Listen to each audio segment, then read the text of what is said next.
The Rangers' major league season hasn't started exactly how they wanted, but there has been some good news on the farm. We're going to talk about all that and more on this episode of Locked On Rangers. Let's get into it.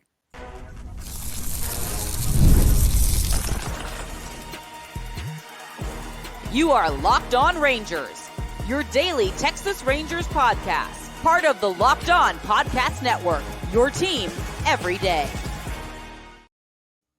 You are locked on to the World Series champion Texas Rangers. I'm Bryce Patrick, a cripplingly addicted Texas Rangers fan, covering this team for 11 seasons, including all 6 as the founder and host of this podcast. Thank you all so much for making Locked On Rangers your first listen every single day. If you're not already, you can follow me on Twitter at Bryce Patrick. You can follow the show at Locked On Rangers, and you can follow my guest at OG Schill. Joining me today is Grant Schiller, the prospect prognosticator, the king of knowing things. How you doing today, my friend?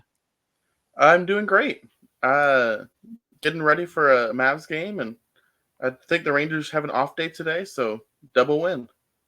A double win. The Rangers can't lose, and they are riding a 3-game winning streak. Before we get into today's show, this episode is brought to you by SupplyHouse. SupplyHouse.com is the reliable way to get parts fast. Sharp for your next plumbing, h-vac, or electrical job, and get fast shipping from coast to coast at SupplyHouse.com.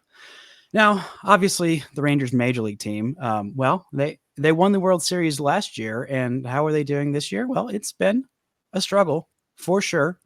And, there hasn't been, the best news, especially with young prospects coming up. There has not been a whole lot of, rookie sensations like we kind of hoped there might be. But there have been some positive stories on the farm, some positive developments that I haven't really talked very much about this year because it's been a little all-consuming at the major level. So I want to talk about, who would you say is your breakout prospect this year? Just a guy who you either weren't that high on before, or just what they've done this year is an encouraging, uplifting sign. Shoot, if I had to pick one, it's a little difficult because there's a lot of prospects, especially on the pitching side, who have taken a step forward. But there isn't like one guy in the system like Walcott last year who just exploded onto the scene, right? Mm-hmm. You've got Ryan Lobos, who's already moved up a level and is throwing the ball really well, has a good slider and has shown well. Dane Acker's off to a good start. I need to get eyes on him out in Frisco. Teodo's throwing a lot more strikes, even if his walks are still up. He's been looking good. Montalvo and Santos and Hickory, even Bratt, despite his kind of gaudy ERA and hits numbers, has 33 strikeouts to 5 walks. But if I'm picking one, I'm probably going to go with Alejandro Rosario, the 5th-round pick out of Miami last year. He was an interesting pick in that he was pretty much terrible as a college pitcher. He had a 7 ERA his junior year. Really just didn't know where it was going. Fastball had bad shape, was getting hammered. Terrible. But he was terrible while sitting like 98, 96, 98, touching 100 with a couple of breaking balls that the data guys really liked the shape of. He stayed back in spring training a little bit longer than the start of the season. And 5 starts into the year, he's been pretty much unhittable for down east. Let's see, I have it up. He's got 38 strikeouts to 5 walks in 25.1 innings, which is very different from his college story. So if they figured something out there and figured him out, he is a guy who could move quickly and a guy who could explode onto the scene. Because the report out of college was that all the stuff was there, other than needing to refine the fastball shape. He just wasn't succeeding. So with success, maybe comes a breakout here pretty quickly. I'm going to say his name one more time just so it's on my radar and on everyone's radar. Alejandro Rosario. Alejandro Rosario. It's nice to have that there's multiple pitchers that are breaking out because, probably better than anybody how desperate this team is for just some kind of good news. He is 22. Seeing him thrive like this, being a starter, you think he's going to move quickly as a starter, or is he a guy who you think might end up in the pen? If he keeps throwing strikes, and now he's not a guy I've seen in person other than a side view on a 60% effort bullpen. But if he keeps throwing strikes, given the reports on this stuff, I would see him as a starter. I think most of the other guys who I kind of mentioned and ran through will probably project more as relievers. But Rosario has 3 pitches, and if he's throwing strikes like he is right now, that's a starter profile. Well, that's definitely very encouraging. I mean, Winston Santos has been, one of the guys who has been, one of the stories. He's, 22. He's repeating a level at Hickory, still a year younger than the average player. But I mean, when you're 8 starts into the season, you got 58 strikeouts and nearly 43 innings and a 169 ERA. I feel like that's definitely something that like I'm honestly a little surprised he hasn't been called up to Frisco just yet. Is that something you think is on the way, or you think he might need to stick there for just a little bit more? Yeah, I think he'll be in Frisco by the end of this year. He's still struggling to find the zone a little bit. So you bump him up a level, and some of the whiffs maybe dry up, and he might not be quite ready. But the big story there is the slider. Let's see. He first broke onto the scene as a guy of entry 2 years ago when he was a young kid with a heavy 94, 96 mile an hour fastball and not much else. And when you have just a fastball and not much else, you get found out pretty quickly. And he got found out last year and didn't have a great year in high A. And then over the offseason, he workshopped this new slider, and it looks much sharper. It's much better shape. And it's actually been his best pitch so far this year. So he's gone from just being a young kid with a heavy fastball to a legit 2-pitch power pitcher, which, again, given some of the control struggles this year, probably a reliever. But that's still a real step forward in that profile. And as we've seen this year, the Rangers could use with developing some legitimate relievers. Oh, they absolutely could. They could use for developing any pitcher that isn't hurt or just one pitcher that isn't hurt. I mean, my goodness, the epic proportion of these injuries. It's just kind of insane. And has his fastball been playing up? I know that the shape on it was good because you said 94 to 96. I feel like I've heard reports of it, not only playing up, but like actually the velo being up at least a little bit early on this year. Is that stuff that you have read as well? Yeah, I mean, off and on, I've seen it go up and touch maybe 97, 98 this year. But I don't think it's been sitting there unless I'm just fully mistaken. But the shape is good. It is a tough pitch to hit. It's one that will succeed in the zone. So now that he paired it with the power slider, that will help it play up because hitters just can't sit on it. We saw that with Leiter the last 2 years, right? The fastball maybe not quite what it was in college, but was still a good pitch. But when he couldn't threaten you with his off-speed pitches in the zone, hitters were able to pummel it, especially if it wasn't at the letters. So Santos kind of went through a similar situation, although it was just lack of off-speed quality rather than lack of ability to find the zone with it. And now that he's seemingly fixed that, at least with one offering, the fastball is going to play better. Well, that's definitely encouraging. And another guy you said might end up being a reliever. There's been a lot of reliever talk about him throughout his career, but after the start that I saw from him in Frisco, I am much more convinced that this is a guy who's actually a starter, as opposed to just, he throws 100, he's going to the pen. Of course, I'm talking about Emilio Teodo. Have you been able to see him at all in person? And what have your thoughts been on his season so far? Yeah, I want to say it was the second start of the season. And I came away with a similar reaction, although maybe not as strong. But I came away being a lot more patient with the starter experiment. I mean, you look at it, he still walked 21 and 38.2, right? So he's still too wild right now. But he has shown feel to command on both sides of the plate. It's not there all the time. He kind of floats in and out of it. But he's shown more feel than he has in the past. Now that he's throwing this 97, 98 mile an hour sinker that he can locate down, up, glove side, arm side, and he's pairing it with that slurve that he's shown more consistency with this year. And the changeup's really a usable pitch. He hasn't thrown it all that much, but when he shows it, it's usable. It flashes. It probably flashes above average.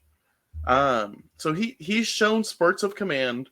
He has shown consistency with 2.5 pitches and promise with that half pitch. So I'm not in any rush to move him to the bullpen. I think you can come in with the injury argument that you just can't throw 98 miles an hour, 80, 90 times a game and stay healthy. But as far as just a stuff and profile concern, let it play out. Maybe you need him in the bullpen in September this year, and you ride with him there and then put him back in AAA to start next year. But there's no reason to stop the experiment right now. It's come along more promisingly than I would have expected. Yeah, it's definitely encouraging, especially after he was pitching out of the bullpen in the Arizona Fall League. I thought, okay, I guess this is when they make that move. And so that was like the main thing I was asking on Frisco Media. I'm like, okay, so is he starting? Is he starting? Because I think he should start. I mean, that should be the default with most pitching process, right? It's like stay a starter until you prove that you can't, and then you go to the pen. Is that your philosophy as well? Yeah, I mean, I think that's the common philosophy. I agree with it. I think there's been a couple cases where the Rangers may have stuck with it a little bit too long, looking at Jonathan Hernandez. But Connor Sadzek, there's a couple of examples there. Oof. But no, it helps to get more reps, right? If you're developing a pitcher, even if they project as a reliever, if you don't really feel that they're ready, keep getting them as a starter to give them more reps. Gets more work in, more workload on the arm, yes, but it helps them develop on the front end. And then once they either have proven that they can't do it, or they're getting to a point where you feel they're about big league ready as a reliever and that's your projection, bump them over and get them used to that role. It's definitely a good mentality to have. Coming up, we're going to talk about Jack Leiter, his weird season. Of course, later we're going to talk about Wyatt Langford and his, well, not ideal start to this year. Right after this word from our sponsors. This episode is brought to you by SupplyHouse. Get the supplies from the site that's made for skilled trades. SupplyHouse.com. SupplyHouse.com is the reliable way to order plumbing, HVAC, and electrical products online. Their easy-to-use website is packed with helpful resources and the latest product info to help you get the job done right. Shop a complete inventory of over 200,000 parts from over 400 top brands and get your order delivered to your door with fast shipping from coast to coast. Need help with an order? Get expert support and industry-leading service from the friendliest folks in the business and talk to a real person every time. Pros in the skilled trades can get a competitive edge by joining SupplyHouse.com's free Trade Master program. Every Trade Master gets access to a dedicated phone line, free shipping, and discounts on every order. Join the thousands of trade pros already benefiting from their free membership at SupplyHouse.com/TM and order a plumbing, HVAC, and electrical supplies from anywhere with just a few clicks at SupplyHouse.com. Now, I feel like literally every time I have you on, we end up talking about Jack Leiter. So let's just go ahead and talk about Jack Leiter. What have you made from his brief MLB debut and at times nice reports and nice starts in AAA? What have your takeaways been, if there's been any major takeaways or even minor takeaways? Yeah, I mean, I think first of all, I'm tired of talking about Leiter. I'm tired of writing about Leiter. I've probably written about Leiter for BP more than any other player. It hasn't normally been positive stuff, but this year, I mean, despite the big league struggles, I think this year's been promising, right? The fastball's got back a little bit of its giddy up. Again, it's still not quite where it was when he was drafted, but it's ticked back up a half tick. And he's just finding the zone more often. The slider's in the zone more often. The cutter's become a usable pitch to steal strikes. The changeup's taken a half step forward. And the curveball is really still just a get me over, right? Now, part of the reason why the big league struggles haven't been surprising is because even with the steps forward he's taken this year in finding the zone more and getting in zone swing and miss on the fastball and slider and the cutter being usable, the pitch selection and the pitch mix right now is still a little bit relievery. The changeup is still, other than that one he threw in Detroit that caught everybody by surprise, is still a 40. The curveball is really fringy. It's probably a 45 at this point. So you're dependent on the fastball slider, and then you can steal some with the cutter. And his pitch selection reflects that. The curveball and changeup are pretty rarely used. So it's still a relievery pitch selection. It's still a relievery pitch mix. So even with the step forward, and look, given where he was the last 2 years, if he's a seventh inning reliever, that's a success at this point. I'd be happy with that.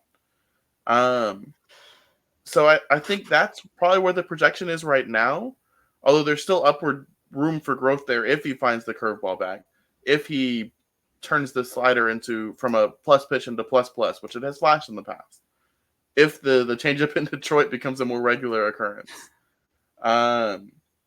So when he leaves fastballs down the zone, he gets hit hard. That's known. When he goes through a lineup a second and third time that's big league quality, he's going to get hit hard right now because he's a reliever today. Doesn't mean he won't always be, but he's taken steps forward. He projects as a big league reliever today, which is a win for this year. And there's still a possibility that there's more in there. Yeah, I think just having the possibility, having a little bit of hope, and just honestly having something different. Like I think when we talked and about him in spring training, about how like literally every start we saw for the first like 2 years, it's like, oh, he's missing the fastball glove side. Yep. I was like, it's like just make a new mistake, man, and he has, and it's like, okay, cool. We have some change. Yep.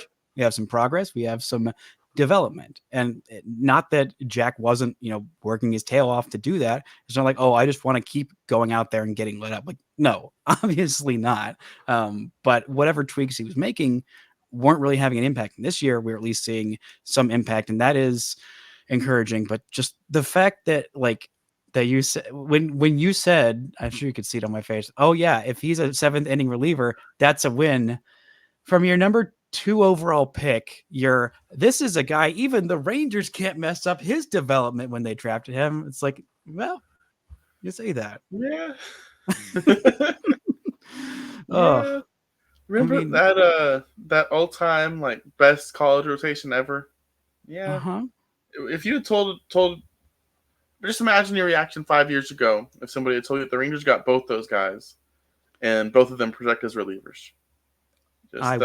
Well, Kumar Rocker hasn't thrown in a year. I'm not throwing that reliever. I'm still holding out hope on Kumar Rocker. I'm going to be burned. I know it, because having hope on any pitching prospect ever is a fool's errand, and I've learned that. But I am still going to be delusional about Kumar Rocker until he is actually in a pen. Until then, I'm still believing in that Cy Young upside. I'm just full Delulu. All right, man. Mathematically, eventually, like, one of these pitching prospects has to be okay. Like, it just defies all laws of like logic and math and existence. He's a Kansas City Royal. So that's just rude. Honestly, that's just rude. Hey, I'm happy for Cole Reagans.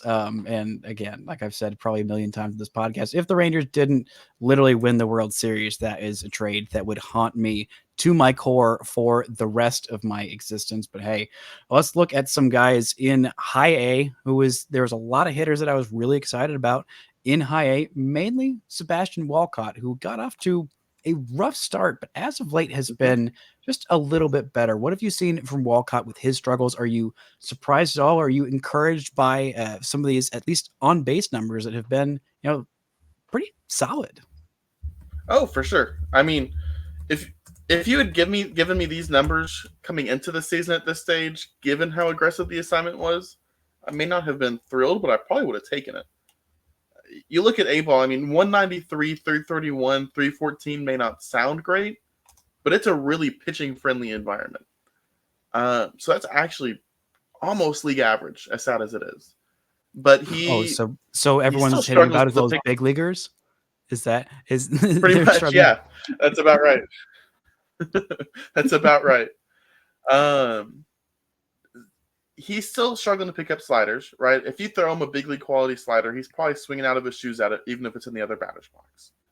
But he's picking up fringy spin better, he's staying in the zone better, and he's not swinging and missing in the zone as much. And those are 3 big improvements. And for somebody of his age and really the holes in his game to be given this aggressive assignment and to bounce back like he has from the brutal start, and get to some of his power, fix some of the approach issues, it is very promising. I think my read on him in spring training, just the person, maybe why he got this assignment, I think he's somebody who has to be challenged to remain interested, engaged, and work for it. Some of the backfield drills, and again, it's just one day, so don't read too much into it, he didn't seem the most engaged because they weren't challenging for him. So that's why maybe I wasn't shocked when they moved into high A, but I am surprised by how well he's responded to his early struggles. Yeah, I know you weren't shocked when the assignment came out that he's in Hickory, and like I thought heading like after last season when they straight up jumped him up to Hickory for 4 whole games, and I was like, oh, okay, wow, they're really just going from the Complex League right to Hickory for a 17-year-old at the time, and I was like, okay, maybe they started him in Hickory like during the off season, but it would still be an aggressive assignment, and like he had a lot of swing and miss in his game, even in in the Arizona Oh Complex yeah, League, and I was like, there's gonna be a lot more of that against much better pitchers, and like the Rangers really believe in him, and he very much believes in himself, which is great. I mean, obviously the ceiling is there. There's still a long way to get there, and after how rough it was for the first 2, 3, 4 weeks of the year, I was like, oh boy, this like I knew he was going to struggle, but like to that degree, it was like, okay, it almost got to the point where you're like,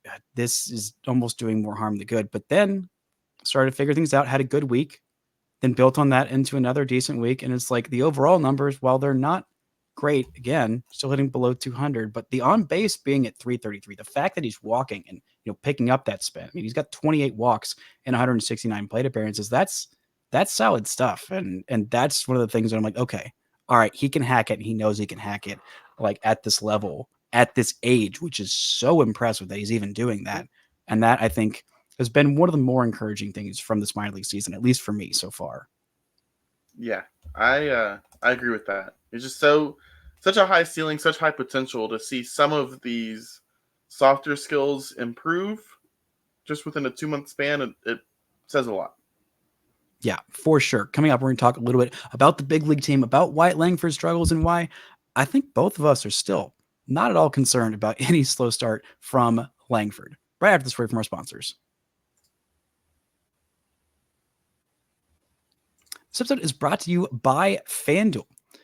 Right, it's winner take all time in the NBA and NHL, and FanDuel is giving you a shot to bring home a big win of your own. Right now, new customers get $150 in bonus bets with any winning $5 bet. That's $150 to bet on spreads, money lines, player props, and more.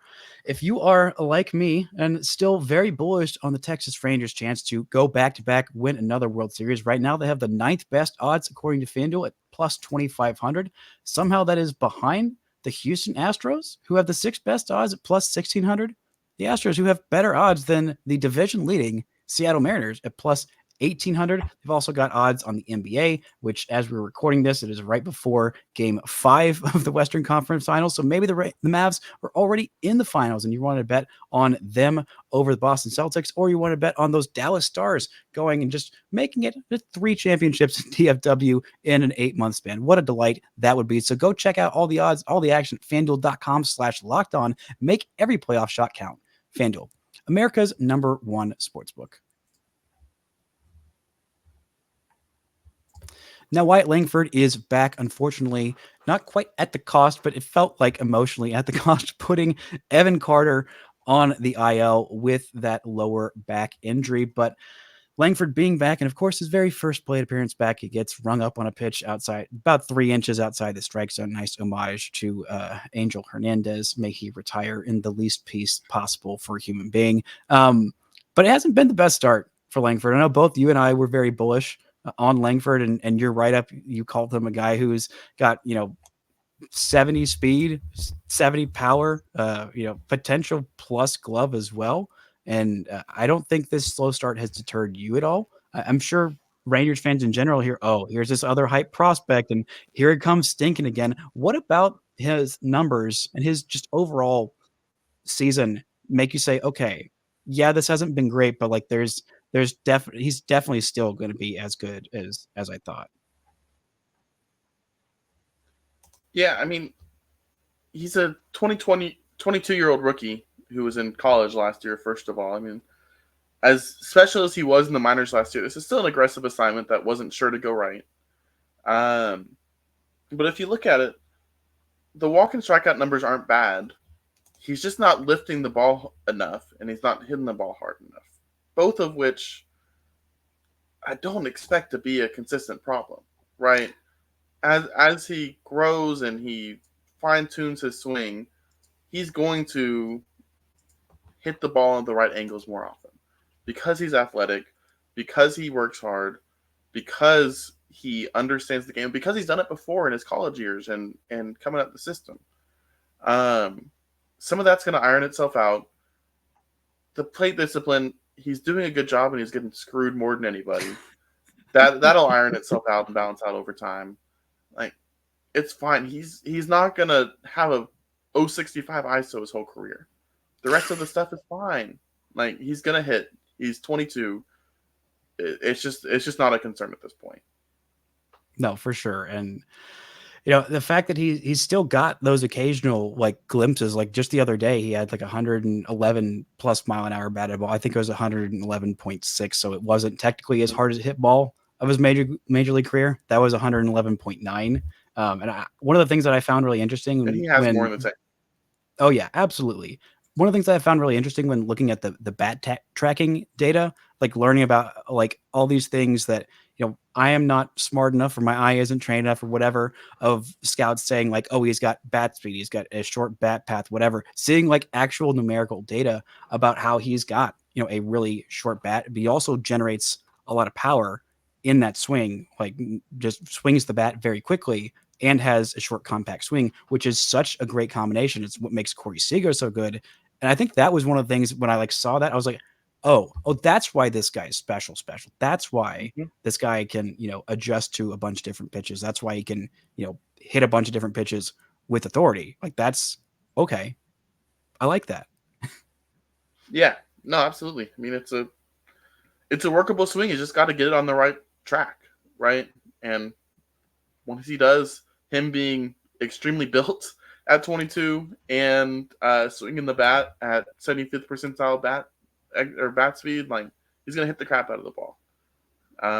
He's gonna have balls that he hits in the 116, 117 mile an hour range because he has double plus pop. So I mean, he'll get there. It just needs time, needs to get some confidence and have some of his plate discipline rewarded, and it's just about tightening the launch angle band, which is what Simeon's so great at, right? Mm-hmm. And if he can do that and tie it with the swing and physical tools, I mean, he's going to be what the projection was. Yeah, another guy who has struggled early this year, is gone on the IL, is Evan Carter, placed on the 10-day IL with that lower back strain. And I mean, ever since he missed those first few days with that, it has been just such a struggle for him. I mean, he has been in the roughest of ways. Putting him on the IL, honestly, just kind of saving him from himself. I remember that stretch last year in Frisco when he got hit on the wrist or the forearm, and it just like sapped his power for a month. Do you think that's a lot of why he was just so incredibly just terrible for the last 2 weeks or whatever it was? More than just like, oh, you're actually like really, really concerned that Evan Carter's not actually good. No, I'm not concerned that he's not actually good. There's always the concern of, is he going to impact the ball enough to be an elite hitter? But he's not. He's not bad. He's going to walk more than he has been because of his plate discipline. Once he can have more competitive at bats. But again, kind of like with Carter, he's hitting too many balls straight down to the ground or lazy flyouts. The launch angle band needs to be tightened a little bit. But the back is concerning because this isn't the first back issue he's had.